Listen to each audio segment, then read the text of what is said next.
You feel rather like Walter White out of Breaking Bad or something like that, and it produces this beautiful, incredibly refreshing aniseed drink. So day drinking, that's probably my recommendation. Excellent. That sounds fantastic. That sounds wonderful. I don't have any of that, but I got some absinthe, so I'll start losing I don't know. a little later. Can you get pasties in the United States of America? And if not, how do you migrate? I'm sure you can. I just haven't really been on the lookout, you know. I am now, though. Yeah, it's a classic. It's a classic south of France drink. It's aniseed. It's incredibly pure. It's refreshing on a hot day. Henri Bardouin is the best. Ricard is the standard. Pernod, which is the version you do get in some bars, is not that great. All right, excellent. Jeff Solomon, what are you drinking? Yeah, well, you know, had kind of a rough morning this morning because the whole family went to go visit my old pal Dave the vegetarian. So we were up late last night, eating pizza, drinking tons of wine. You know, early morning podcast for me. What is it, 11 a.m. now? And so I have been chugging coffee, but I figured, you know, it is World Cup season, and in order to honor the greatest World Cup soccer team of all time, I'm doing a Mexican coffee here. I'm adding Kahlua to my coffee. No tequila this early in the morning. Just a little Kahlua in my coffee, and I'm loving this beautiful Mexican morning cocktail. Excellent. John Riak.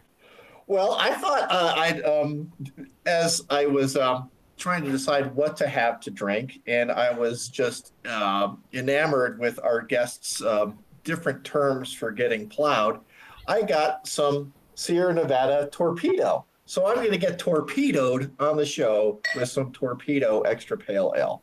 Nice. Noon, and he's already loading up on the IPAs. I like it. Yeah.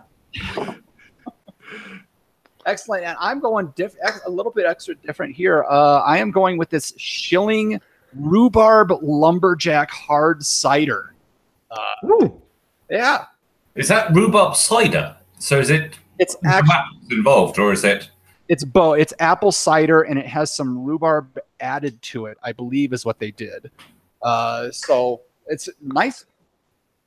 Pinkish kind of nice color. I've got some rhubarb vodka in the freezer. Ooh, nice. Which is really good. And only vodka made in Liverpool, to my knowledge. I'm not a huge fan of ciders for the most part, but I like this one because it's got maybe it is the rhubarb. It's got a little bit extra bite there towards the end, a little bit more grip on the palate. So I kind of enjoy it. All right, awesome. Enough about drink. We're all across the board today. That's amazing. I like it. Well, we like drinking all kinds of things. So our first coffee drink, though, I think.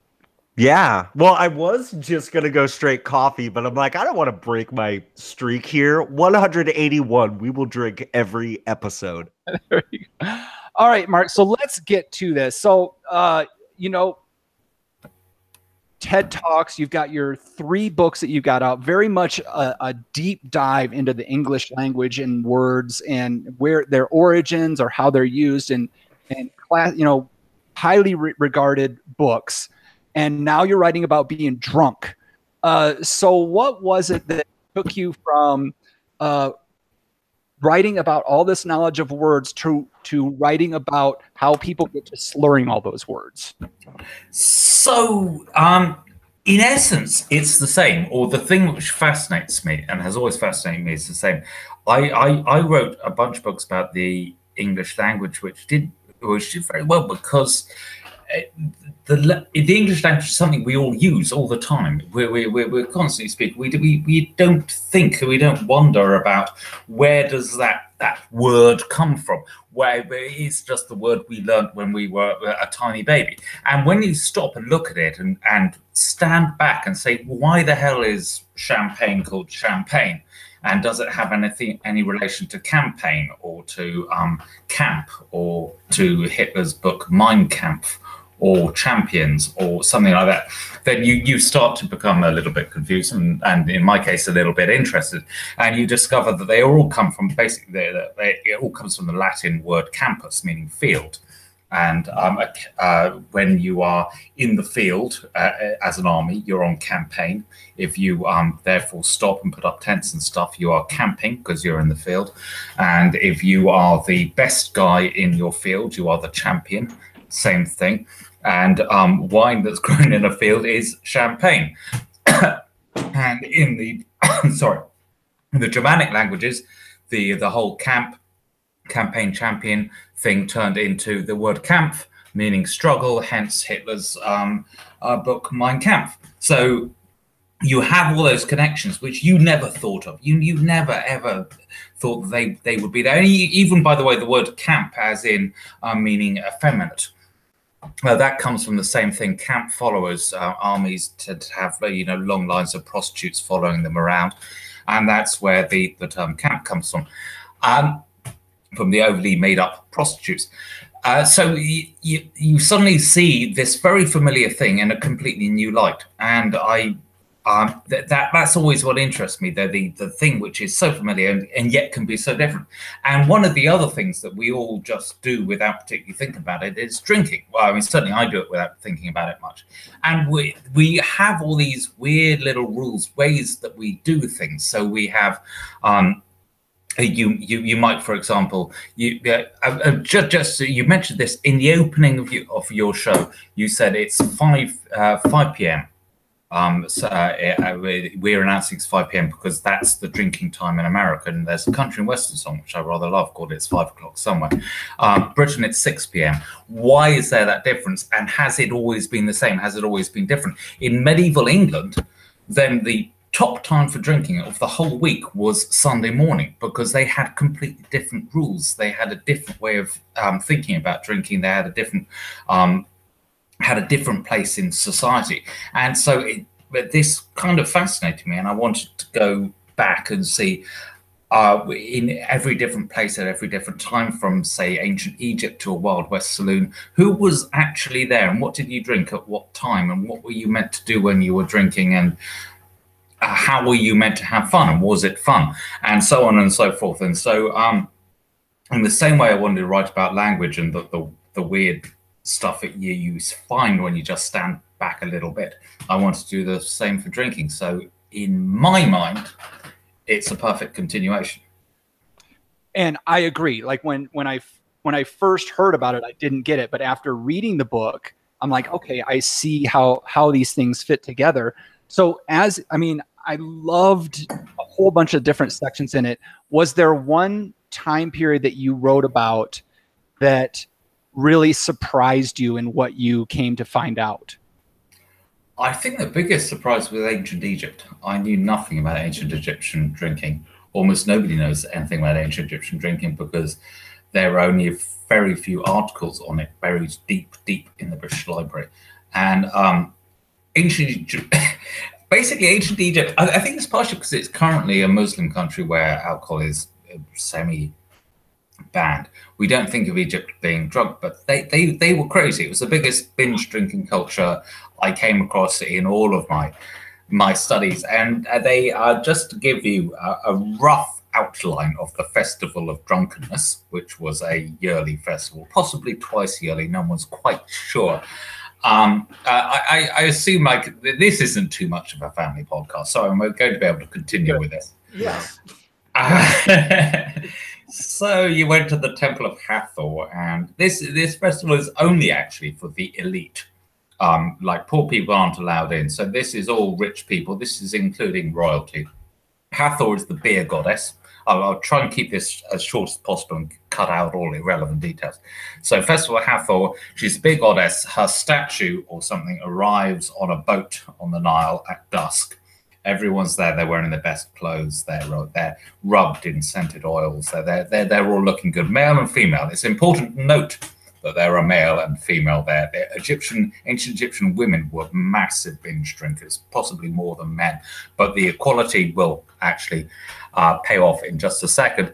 So now they take the statue of Hathor, to be a goddess, from the boat into the temple, and they follow it, dancing and playing musical instruments and, generally speaking, being happy. And then they start drinking, and they drink, and they drink, and they drink, and they drink until they throw up. You have to drink till you throw up. And once you've drunk until you throw up, you have to drink more until you throw up again, and then just keep drinking and keep throwing up. It goes utterly crazy. It's repeated throwing up, drinking, and you do not stop, because you are drinking for a purpose, and that purpose will become clear.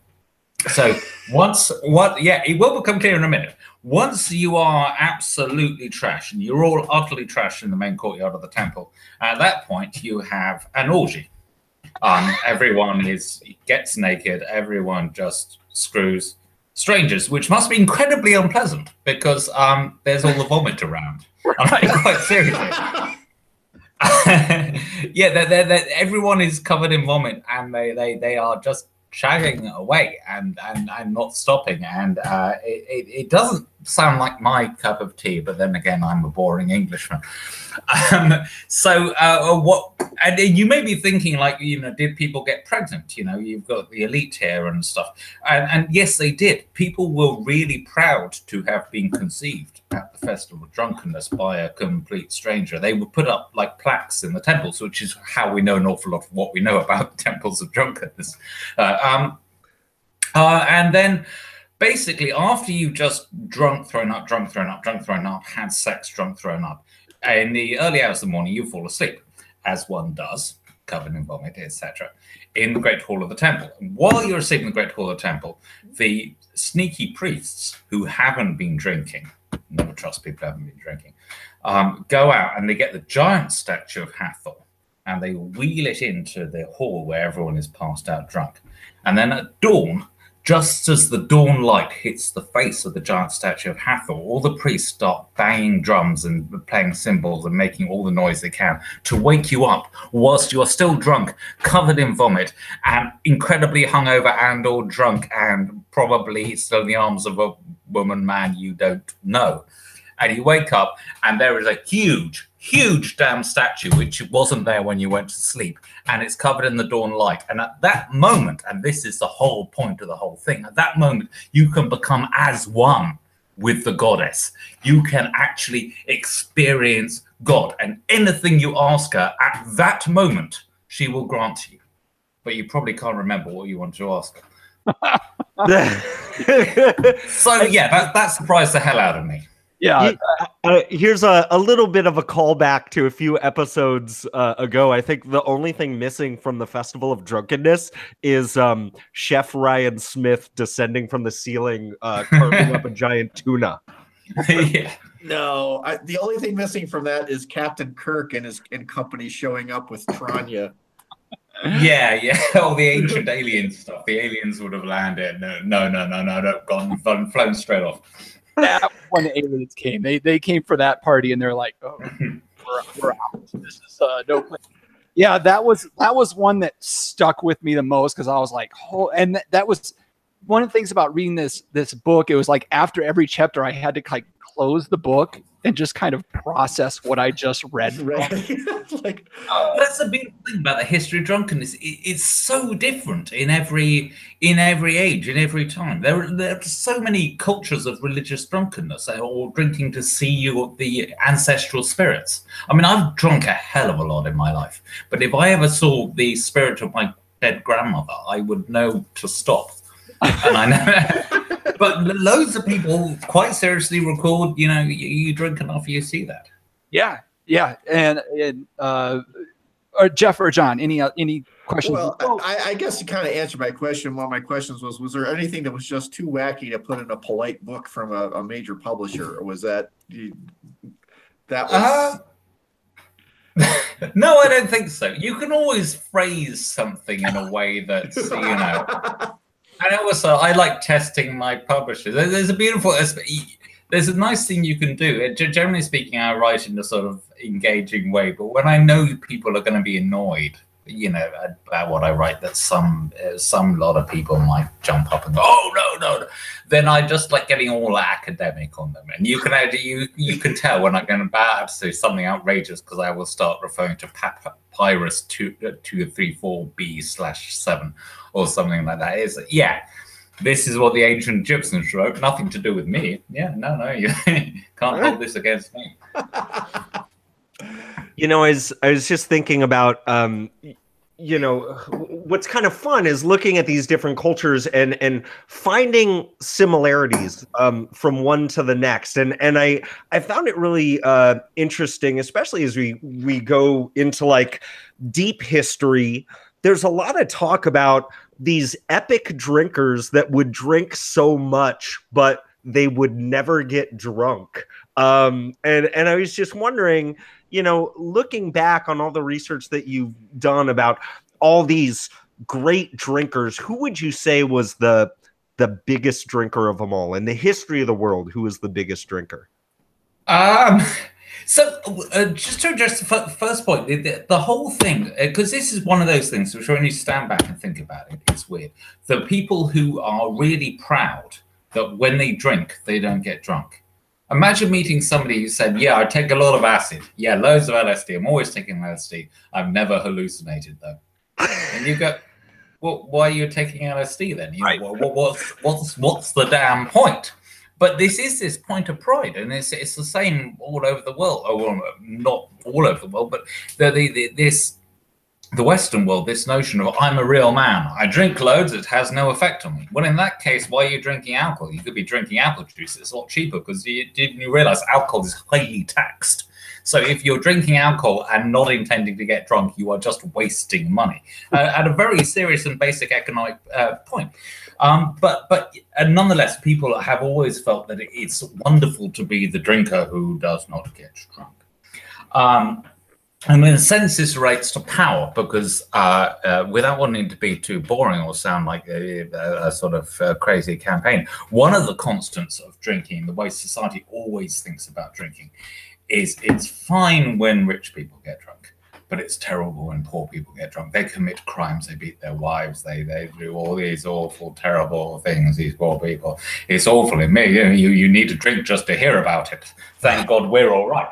I mean, it's the sort of thing that comes up in London 18th century, the London gin craze, when all the London poor were drinking gin and all the London rich were drinking brandy. And so the London rich decided to try and ban gin because it's awful when these poor people drink. And that leads me on to drink as a form of power. And the biggest drinker you come across with reliable historical records who was still actually holding it down is by a mile Peter the Great. Peter the Great was a Russian king in the 16th century. He was a huge guy, so I recall it's 6'8". It's somewhere in my book. I could remember it. The accounts vary slightly, but they're all like a bottle of spirits with breakfast, maybe a bottle of wine on the side, and then just going on through the day. And he insisted that everybody else drank to keep up with him. And this was his big advantage because he never got drunk. So he ruled because the entire ruling class, anywhere he went, everyone was just falling over dead drunk because they couldn't take a bottle of spirits with breakfast. They couldn't take this. And he somehow could. There's this amazing story about him. I think it's the Danish ambassador. Is on a boat with him and just can't take the drinking, but isn't allowed to stop. So decides to sneakily climb up the rigging and hide in a sail and go to sleep and try and get off. And so Peter the Great had this thing. I think it's a 2-liter goblet called the Great Eagle, contained 2 liters, 4 pints, however you want to look at it. And so Peter the Great realizes it happened, climbs up the mast with the Great Eagle in his mouth and bottles of wine in his pocket, finds the Danish ambassador, they're up the top of a mast at the moment, fills the Great Eagle and orders the Danish ambassador to drink it or basically be thrown off the boat. And the Danish ambassador has to down 4 pints, 2 liters, whatever you want to call it, of wine in one. Oh my God. And that's how Peter the Great functioned. And he functioned. And I mean, He wasn't a perfect monarch, but the title the Great is because overall he was a big force. He wasn't some helpless guy. Despite all this drinking, he was not some helpless guy. He was a major force and change in the whole of Russian history. Wow. You talked about spirits and Peter the Great in the 15th century, and that was something that I learned in the book, where I don't have an extensive knowledge of distilled liquor, and I was unaware that distilling happened as early as it did. So that was an interesting thing to learn about. I was unaware that it happened as late as it did, if you see what I mean. Yeah. I've always found it weird that in the ancient world, you think of ancient Rome, ancient Greece, and whatever, and they're doing all these amazing things. They didn't have any spirits, didn't have any whiskey, rum, brandy, etc., and they didn't have any caffeine either. No coffee, no tea, and they managed to do all that without a cup of tea. I mean, as an Englishman, that impresses me. What was I going to ask? Oh, it was your book ends pretty much with Prohibition, but there was some stories I've heard. I was wondering if you had any insight to that. Early in my working career, I worked with a gentleman who was much older than me. He was in the Navy, and he talked about drinking the fluid out of torpedoes to get drunk on submarines. and they also would filter aqua velva aftershave through bread to get the blue stuff out of it and drink that, because alcohol in general wasn't allowed on submarines.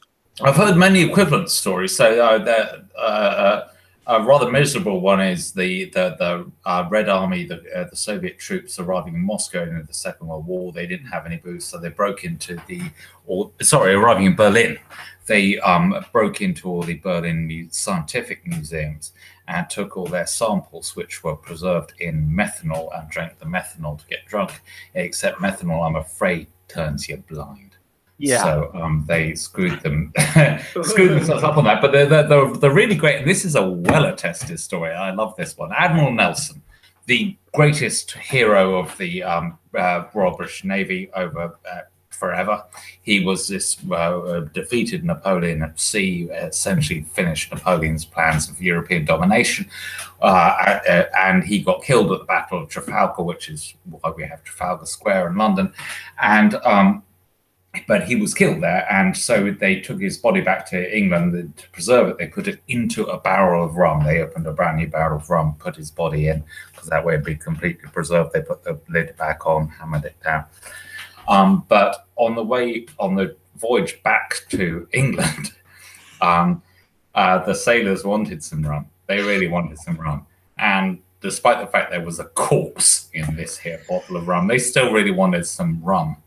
So they sneakily crept in and tapped the barrel, which was a common thing sailors did, of drilling a little hole, taking out the rum, and then putting a cork in.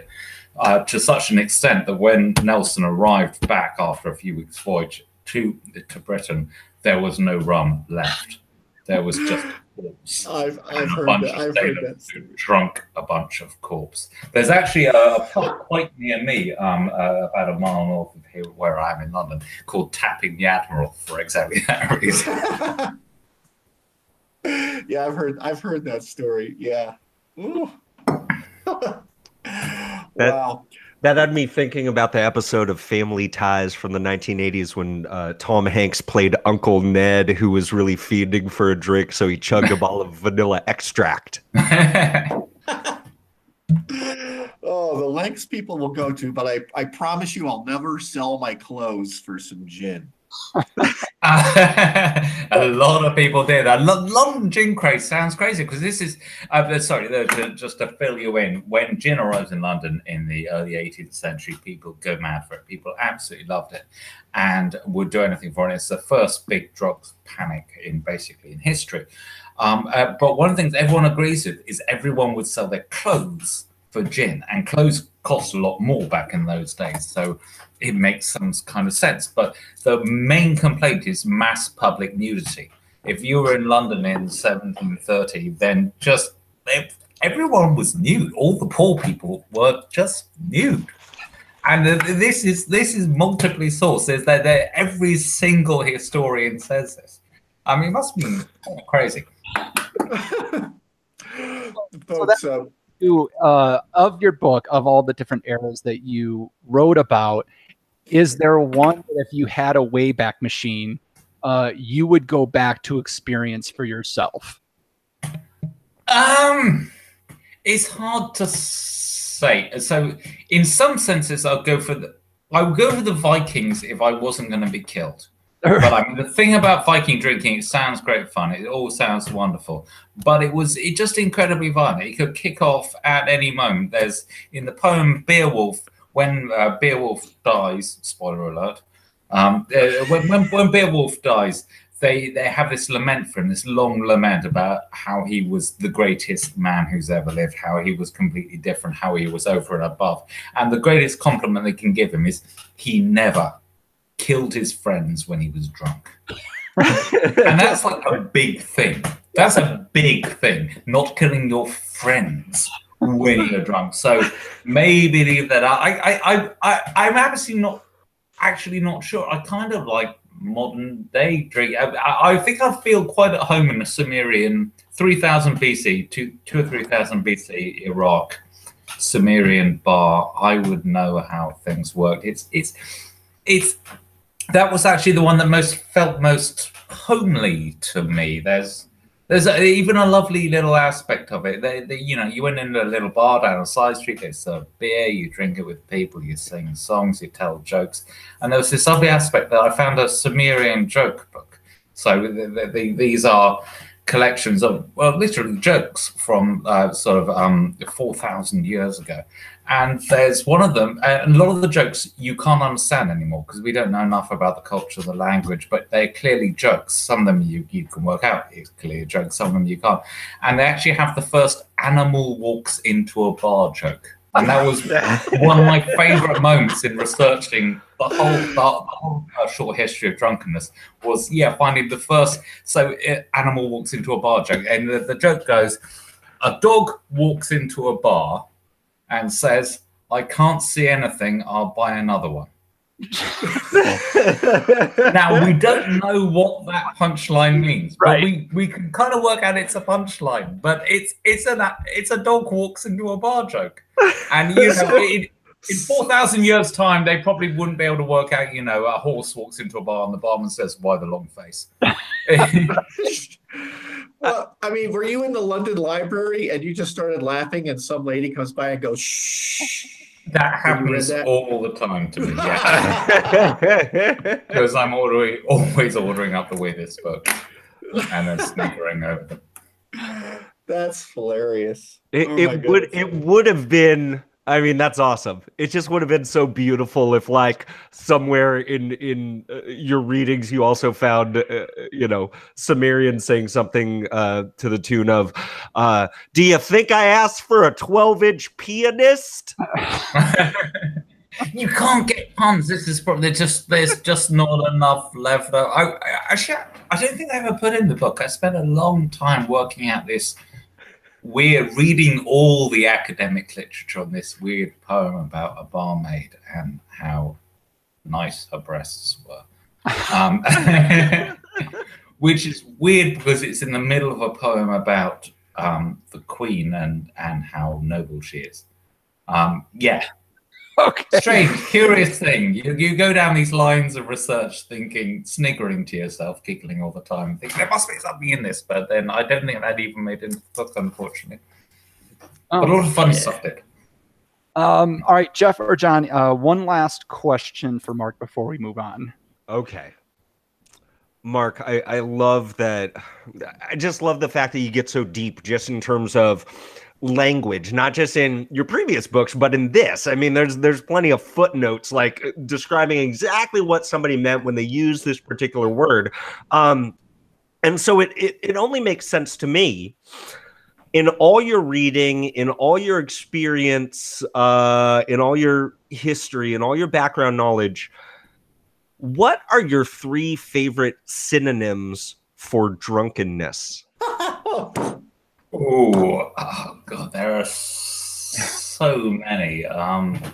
One of the things I like, there's a good little skit actually on by a comedian called Michael McIntyre you can look up on YouTube, who points out that you can take any word and make it a verb, and it means drunk, provided you're a posh Englishman. You can say, God, Saturday night I was absolutely car-parked. Yeah, I was loudspeakered, I was lamped, I was computed. I was booked, I was carbon. I'm just looking at the things around my desk at the moment. But yeah, they all kind of were. I was lampshaded. Yeah, I was like, there's the best though. My favourites are Benjamin Franklin made a list of synonyms for being drunk, which I actually included in a previous book of mine, The Horological. So it's not in A Short History of Drunkenness, but they were 18th century lists, and he has made two free with Sir John Strawberry.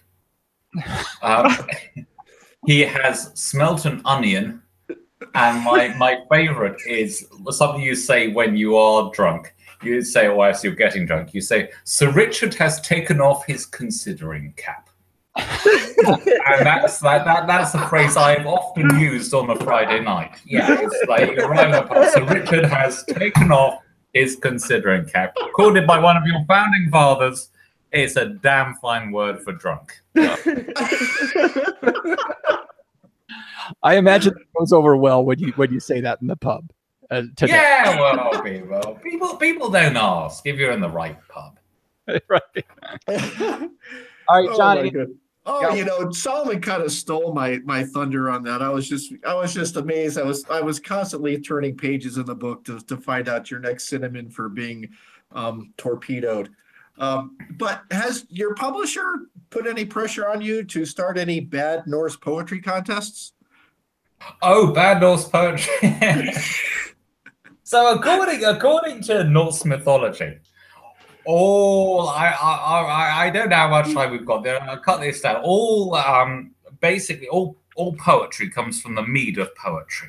There was this magical alcoholic drink which was guarded by a giant in a distant mountain castle, and Odin decided to go and steal it so other people could have poetry. So he breaks in. Long story short, he grabs a cauldron full of the mead of poetry, downs it in one, and then runs with all the valuable alcohol in his stomach. And the giant chases him, so Odin turns himself into an eagle and flies away, but the giant turns himself into an eagle too. It's like a crazy Japanese manga film kind of, and so they're chasing each other. And Odin's heading back to Asgard, which is the home of the gods, where they'll be fine. And Asgard, the other gods see him coming. They say, "Yes, Odin," but he's being chased. So they drag up the cauldron so that Odin can just throw up all the magic poetic beer into the cauldron, and he's being chased, and it's a really close run thing. And as he flies into Asgard and vomits it all up as fast as he can, with like the giant eagle bad guy just behind, and he vomits it up so fast. He vomits it up, and all of the poetry, all of the beautiful literature in the world comes from the mead that he vomited into that cauldron. Yeah, all of Shakespeare, Milton, all of Wordsworth, all of that. But also, he vomits it up so fast and with such effort that a bit of it comes out of his arse. Ass, as you would say across the Atlantic. A bit of it comes out of his ass. And all the bad poetry ever written comes from the mead of poetry that came out of Odin's ass. Wow. That's another way to describe a Nickelback song. Yeah, the wet fart beer. Well, oh my goodness. On that note, I think we may bring the interview portion of to a conclusion. I was a little disappointed there was no references to smoked whale testicles in the book. Oh, come on. I'm not there. Oh, well, they were hidden. You had to take the first word of each paragraph, and yeah, you would have found it. Oh my goodness. No, I certainly enjoy it. I've read it during breakfast or drinking coffee for about 10 days. I've certainly enjoyed every turned page. It was a nice read. Thank you. Thank you. So again, the name of the book is A Short History of Drunkenness. If you're watching, you can see it here. It was just released in June, so you can pick it up on any of your favorite bookseller sites. Oh, did we actually get it before it was released? I think we did. No, I think it came out in May, didn't it? In the United, I think. In the U.S. In the U.S., it came out June 4, I believe. Oh, okay. Came out. So just released. Definitely one to check out. You can nerd out while getting your drink on, which is exactly what we all like to do. Mark, is there anything that we did not cover that you want to make sure our listeners know about the book? And we should say, if you want to follow more on Mark, you can check out him on Twitter at InkyFool. Is that right? Yeah, inkyfool.com. And I think Inkyfool on Twitter. Sorry, yes. For his blog, where he goes into even more on the eloquence of the words. So, Mark, anything that we missed that you want to make sure our listeners know about? I don't think so. I think you did a very, very good job at that. I don't know. I would say one little thing, which is that somebody once said, and I never managed to track down who it was, who would write a full history of drunkenness. They said it would be a full history of mankind. And there is a beauty that the way we get drunk has changed in all times and all places, and it is a way of looking at the whole of the history of humanity, including, the Wild West, the Founding Fathers, the Prohibition, everything and everyone. Anyway, but no, I don't think I have anything to add. Your Honor. That's a very, and that's a very good point. I mean, from the beginning of your book, talking about why we descended from the trees to get our drink on, we are built to do this. So we can't fight what we're meant to be, right? I mean, you can fight. I mean, you can absolutely fight it. But another thing, actually, since the book came out, a few people have mentioned, I don't know if this is the right podcast for it, but that I don't mention, or I've mentioned very little about alcoholism, which I don't mention very much about alcoholism, but obviously, some people have a problem with drinking. The thing is that in that sense, it's permanent. Mm-hmm. There have permanently been a small percentage of people who can't take it.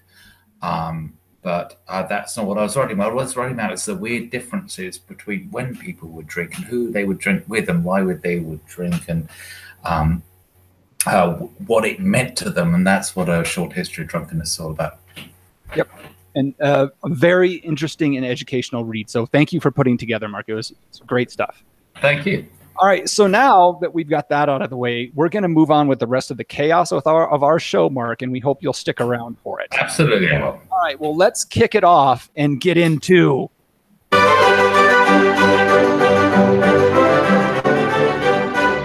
Grape Hop or Pop Culture Reference. So this is where I give these gentlemen a term, and they try to tell me if it's a wine grape, a beer hop, or some kind of pop culture reference. The term this week is bouclier.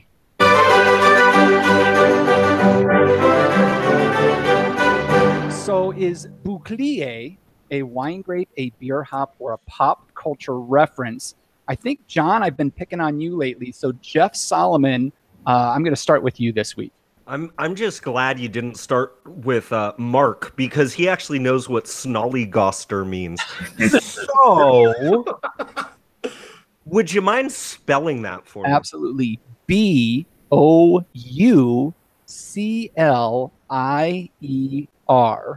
Bouclier. Are there any like accentos or umlauts? Accents or umlauts or any of that fun stuff. But bouclier, and you say that all Frenchified, right? Right. So, gosh, you know what? What? I'm going to go with this being a... Yes. I'm actually going to say that this is a hops variety of Belgian origins. Okay, interesting. Going with a hop.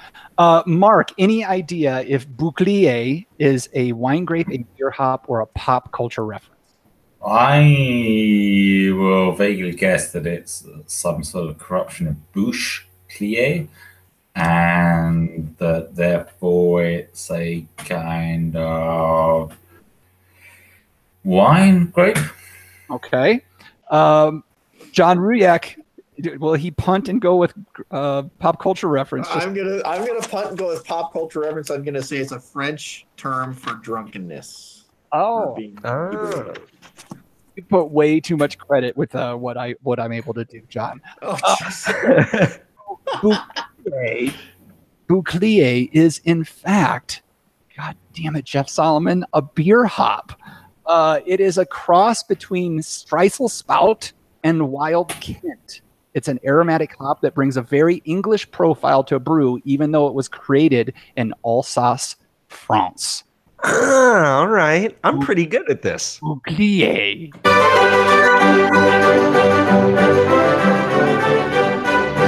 Well done, Jeff. Well done. Okay. Oh my goodness. There's been a lot of news in the reports this week, and we like to tear them apart with a little bit we call booze news. We discuss interesting, noteworthy, or sometimes some pretty idiotic stuff. So this week, there's a whole lot of stuff out there about the World Cup. And this kind of touches on it, but I found it really interesting that apparently there is a big potential this summer that we are going to have a CO2 shortage. So we may not be able to properly bubble up our beer. Have you heard of this, Jeff Solomon? You know, only after reading this, I'm a little bit surprised, just because like I never really thought about where they get commercial food grade carbon dioxide from. I was just thinking, you know, if we're talking about global warming and CO2 concentrations, like why don't we just drill into some ice in Antarctica and we can get a whole bunch. So you may ask how this all comes about. I didn't realize that food grade CO2 is made using ammonia, and that there's with the price of ammonia, companies in Europe that make ammonia have had to shut their doors down for a few months. And with the price of natural gas and everything, they're to the point of they're like, we're just not going to open back up. But all the brewers are like, please. Open your doors. What I don't understand, tell me this, because I quite deliberately, when I was writing my book, I was writing about drunkenness and not about booze production, which is a whole other world where there are people who know way more than me. But yeast, basically, the basic idea of fermentation is that bacteria eats sugars and excretes alcohol and carbon dioxide. So why are you needing to buy carbon dioxide in the first place? That's an excellent question. So you can recycle CO2 from fermentation, but it's extraordinarily expensive. You need a large scale operation to do that. So here in the United States, there's maybe, there's 6,500 craft breweries. There might be 150 of those that are big enough to purchase a CO2 recycling system, which is housed sincerely in something the size of a rail car and costs $500,000. So what it does is it takes the fermentation byproduct and strips everything out and filters, because there's a lot of other chemicals that leave that process of fermentation besides CO2. There are other byproducts. So you want to get that purified, and then it condenses that gas into a liquid form that you can use to carbonate your beer or to serve the beer by forcing it from kegs through the tap. So it can be very pricey to do that. It is possible, and there are systems available, but it's not available to very many people.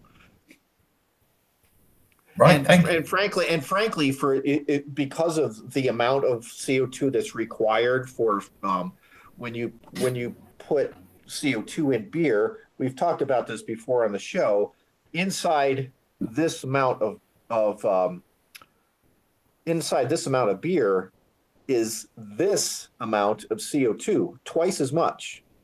So all modern beer has artificial CO2 in. I mean, just the vast majority of beer that you purchase these days is force carbonated, meaning it's pure CO2 redissolved into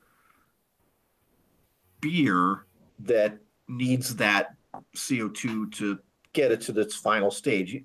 There are beers because that you buy that are even when you're reading about bars in ancient Sumeria, they talk about the different kinds of, because every bar it's a microbrewery, and they talk about the different kinds of beer, and you could order a beer that bubbled like the canals of Babylon.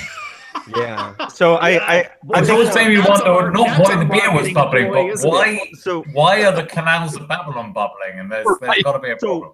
So the big thing is the scale of it, right? If I'm brewing beer at home, which I do occasionally, you bottle the beer, but you add like a little bit of priming sugar to the bottle, so the yeast that is in there is gonna chew up that sugar, and it's gonna make carbon dioxide inside of the bottle. And that's the way that champagne, that's all CO2 from the yeast that we're fermenting in that bottle of champagne.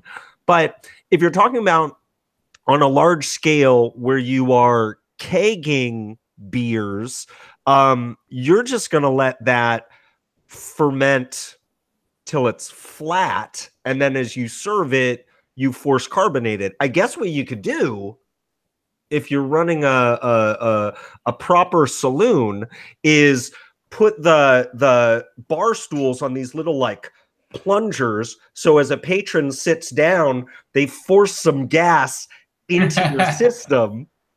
As long as it's not Odin's gas. Well, I've heard some pretty bad poetry in it tonight after three of us have hot dogs, beer, and everything else. Oh my god! Also, that would discriminate unjustly against skinny people. Well, I mean, from a practical standpoint, if a brewery had that kind of system, they would really only be able to capture enough CO2 to recarbonate their own beer and nobody else's. Yeah. Because that's just about what happens in that process. Is the yeast would make enough CO2 to carbonate your beer, but nobody else's. So all you're doing is recycling your own. It's not something you could sell to somebody else.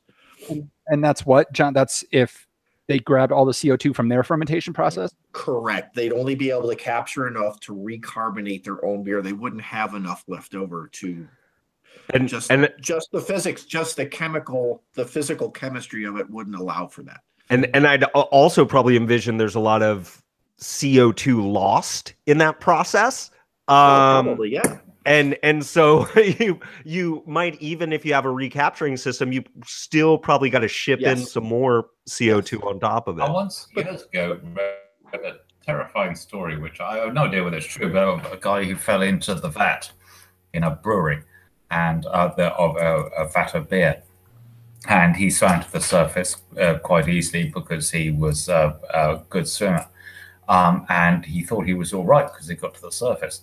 But unfortunately, it's pure carbon dioxide, or it was pure carbon dioxide just above the surface. So he suffocated there, and he couldn't understand why. Sorry to introduce a morbid, frightening aspect. He couldn't understand why he was dying, because he thinks I'm above the surface, I'm breathing air, but it was just pure carbon dioxide coming off the bed. Most brewery accidents, unfortunately, are in regard to asphyxiation with CO2 displacing air, breathable air. CO2 is heavier than air, and it sits in a layer. And most brewery accidents will be in regard to asphyxiation. Do you have the phrase in America? Because my dual interest in phrases and their origins and alcohol. There's a phrase in Britain for somebody who's completely useless. He couldn't organise a piss up in a brewery. Is the absolute standard phrase. It sounds like you've never heard that before. Never heard that before, but that's amazing. We're not nearly as elegant. We just would say he's completely shit-faced. No, it means the useless employee, a useless manager is, and this isn't me being witty or it's the absolute standard phrase for somebody who can't organize anything. So you couldn't organize a piss up in a brewery. I like it. But no, we don't have that one here. Well, you do now. You're welcome. So be on the lookout, especially if you're over in Europe. If your beers start getting a little flat, apparently contact your ammonia makers to get on it.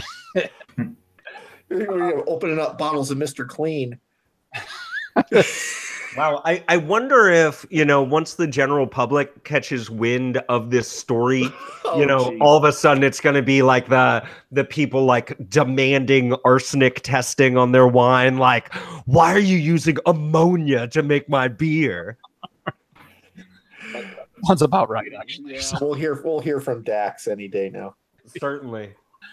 All right, good stuff there, guys. So be on the lookout of that. And oh my goodness. Okay, I think I'm about done with my cider. John, how's your IPA? I'm 3/4 of the way done. Oh, okay. Well, if we're getting near the end, it must be time to call.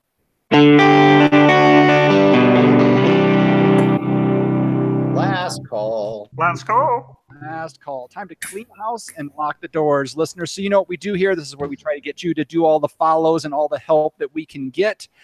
So John Ruyak, because it's always so much fun. If our listeners are looking, we can't do it this way. Jeff Solomon, the socials. Oh yeah, the easiest thing is whatever social media platform you use the most. Just go ahead and search for We Like Drinking. It's really easy on Facebook and Instagram. We're just We Like Drinking, and on Facebook you can join our private group, The Tavern, which is so much fun to interact with all of our We Like Drinker family in there. But also, if you use Twitter, you can find us as We Like Drinking 1. That's the numeral 1. Come hang out. Let's be friends. There you go. So Mark, on the social media, if our listeners are wanting to follow you, what are some of the best places to find you? The best places, Twitter and Facebook, because I'm a Luddite and I know nothing else. If you search for Inky Fool, you will get straight to me. That's INKYFOOL. I don't believe I'm on Snapchat or those ones used by ISIS to organize terrorist events. But if I am, then I'm not ISIS. Okay, and it's Inky Fool both on Twitter and on Facebook. Yes. All right, so be sure to check that out. John Ruyak, if our listeners forgot what we said at the beginning of the show, and they've listened to the show and now they've got some opinions about us, where can they go to tell us what they think? Like I said before, Apple Podcasts or iTunes. Look us up, listen to us, and put us a review in there. 5 stars, please, because we deserve it anyway. That's right. And while you're at it, head on over. It's like Uber. If you don't give us 5 stars, we don't give you 5 stars. That's right. Yeah, man. Don't you know, listeners, we keep ratings on you. You got to step up your game, You'll Brad. never be allowed to listen to a podcast again. Your life is silent. Blacklisted. And again, folks, Mark has penned a short history of drunkenness. Find it, buy it, read it, and once you're done, head out to probably the Amazons to leave him a big fat 5-star review of the book and let him know what you think about it there. Also, if all of that's not enough and you feel like throwing a little scratch our way, money, coin, whatever you want to call it, head on over to our Patreon page at welikedrinking.com/pledge, where you can find out ways that you can donate a little bit of money to us each and every month and get some cool swag in return. All right, guys. So that's a lot of information we just gave you. And for some reason, we think movie quotes are the way to make you remember it. So it's time for Wait, Who Subscribed? Where I give these guys a quote from someone fictional or non-fictional, and they try to tell me what it's from. All right. A bit of a long one tonight, but I hope you guys can get it. Here we go. 3 people in this one. So my goodness. Are you changing voices for each one? I may have to just for the giggles of it, but here we go. Well, maybe one should do the other and then do themselves. Maybe you should do me. I'll only muck it up if I have to do myself. I don't think I've got it in me to shoot my flatmate, my mum, and my girlfriend all in the same night. What makes you think I've taken you back? Well, you don't want to die single, do you? Oh, that's it. I would like to be shot now. All right. So there it is. Like I said, a bit of a long one. You can get some cues from it, but everybody looks very confused. So I started with Jeff last time. So John, you're up. Lock, stock, and 2 smoking barrels? No, not lock, stock. That's actually a pretty good guess. Mark, any idea? I'm not how much of a film guy you are. Any idea? I'm quite a film guy, but I can't work that. I mean, what I love is it's in the whole tradition from the Pardoner's Tale onwards through, the Maltese Falcon, etc., the Treasure of the Sierra Madre. But no, don't know. All right, Jeff Solomon. I have no clue. Zach and Miri make a porno. Oh, jeez. In an English accent. In an English accent. Yeah. This is one of them where I wanted to do the movie and then trying to find the quote was difficult without giving anyone. This is from Shaun of the Dead. Oh, that was my other guess. Damn it. So, a fun bit of a silly movie, but Shaun of the Dead was that one. Moving on, you can also find the show notes to the mentions of stories we had in this at welikedrinking.com/podcast. All right, this has been a hoot in the middle of the afternoon, but I got to go sober up, so it must be time for us to say, okay, panel, let's take one last trip around this table and get some final thoughts before we shut off the lights. John Ruyak. Well, I don't have any bad Norse poetry, but I've got some bad Albuquerque poetry, so here we go. Trolleyed, fizzled, pimpled, snozzled, drinking beer has got me boggled. Fair enough. Jeff Solomon. As much as I love Mark's book, A Short History of Drunkenness, I'm really upset. He spoiled my childhood image of the Wild West. Apparently, saloons do not have bat-wing doors. I know, I'm sorry. But it is right that Clint Eastwood never gets change. That's totally correct. It's too long to explain now, but yeah.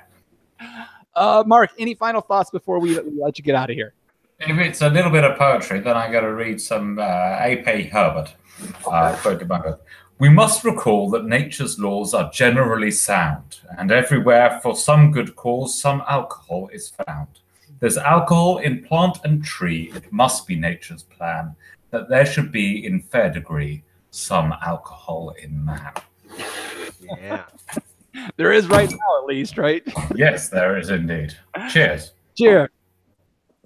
So, Mark, thank you so much for taking time out of your day to join us on this little mess that we call a podcast.